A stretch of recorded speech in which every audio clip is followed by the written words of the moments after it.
Fellow citizens of the former West Cameroon, good evening, ladies and gentlemen. In 1961, when our grandparents brought us into a union with East Cameroon to form the Federal Republic of Cameroon, it heralded a new departure in our history as a people. Over time, a dream that was built on trust and the hope that our people would peacefully coexist with our brothers east of the River Mongo was soon truncated by political manipulations and greed. The agreements that sought to protect us and our cultural specificity were systematically wiped out using grandiose phrases like national unity or national integration. Using a very diabolic system of patronage, our political and social values were dismantled with the complicity of our political elites. Our economic and social structures were plundered and our manner of thinking changed. Our people were taught to admire corruption and greed. Our elected officials no longer served us, but the party to which they belong. Our educational system, which for long had been tested and proven, came under attack. Attempts were repeatedly made to harmonize it, thereby wiping out the last vestiges of what was still left out of our heritage. Using divide and rule, the government fanned hatred among us, and this blinded us to the gradual destruction of our system. Our natural resources were carted away while our people languished in poverty, lack, or even deprivation. For more than 50 years, major parts of our once prosperous and organized territory were cut off from each other while cabinet ministers competed to loot our wealth. Even structures that could stimulate our economy or make our lives better was hurriedly dismantled.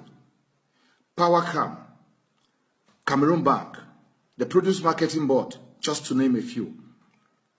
Today, the Cameroon Development Corporation, which is the highest employer after the state, is on the verge of complete privatization and eventual destruction like the others. Sonora, which was built to process the black gold God blessed us with, has never served the interests of our people. We are not fit to run the company or get white-collar jobs there. In fact, it is nearly impossible for our children to even do internships over there. Even Jan Division, which has made this country economically viable, does not have roads. Its hospitals are among the worst in the country. Yet, we are expected to thank government and send motions of support to them for keeping us in bondage.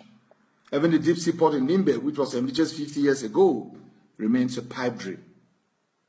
My fellow citizens, it has become important to talk to you at this end of year about these challenges because it has been deliberate government policy to cause us suffering and the hardship that has disseminated our population. From the very outset, this government has despised, blatantly disregarded us, and even used derogatory names like Les Biafrais, les ennemis dans la maison to qualify us. We are treated like conquered territory, with police and gendarmes always marching around us, arresting, raping, torturing, or killing us every time we dare to speak out. We were not wrong to feel that Cameroon is our country too, but the government tried its best to make us feel like strangers here. Peaceful as we are, we enjoy freedom of speech, but government wants us to be hypocrites who say what they don't mean or believe. When teachers and lawyers started writing to government more than a year ago to complain that our educational and judicial system were being francophonized, they thought that we did not have any cause to complain. Yet, we are all aware that the inundation of common law courts with civil law magistrates not only excludes us from the judiciary, but waters down the quality of the trade when one looks at the intricacies involved. Even in our hospitals, patients find it difficult to communicate with French-speaking doctors and nurses, with obvious consequences on medical care. When we complained that corruption had eaten into the fabric of higher education and that our kids were unjust victims, they still did not take us seriously. They asked us for proof, just like the one that sent a whole cabinet of ministers in jail. Yet, everyone knows that admissions into medical schools and teacher training colleges, ENS and NSED, are run by powerful rackets.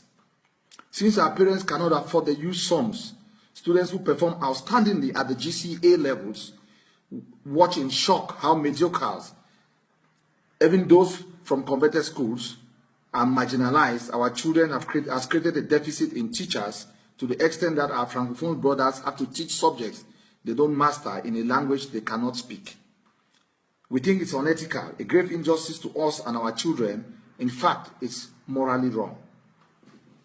The list of hurtful experiences abounds, but we are a peace-loving people who think that a return to the two-state federation, as it was in 1961, will restore the dignity of our people. Although government ministers have tried to install us to equate federalism to secession, we believe that such deliberate ignorance from eminent political scientists and educated men is a result of guilt for the ill treatment that they have meted out to us for half a century. It has not and will not deter us. In a federal system, there shall be competition and growth, and it shall be faster. It shall be faster. There shall inevitably be a revenue allocation formula whereby each state will have to show how they spend their money. In the federal system that our parents experienced 50 years ago, government shall be closer to the people, and leadership shall be more accountable to the people. As we begin the year 2017, we expect the head of state, His Excellency President Paul Biya, to stand up before God, man, and history, and repair the inflictions that the dismantling of the two-state federation has brought on the citizens of former West Cameroon. Parents, teachers, lawyers, the business community, and the civil society in general are for a strong resolve and demand guarantees and safeguards that will put an end to abuse, marginalization, or second-class treatment we have experienced so far. We believe that our children have no future in this country where they cannot have jobs even in our own hometowns, so long as they are people who speak French.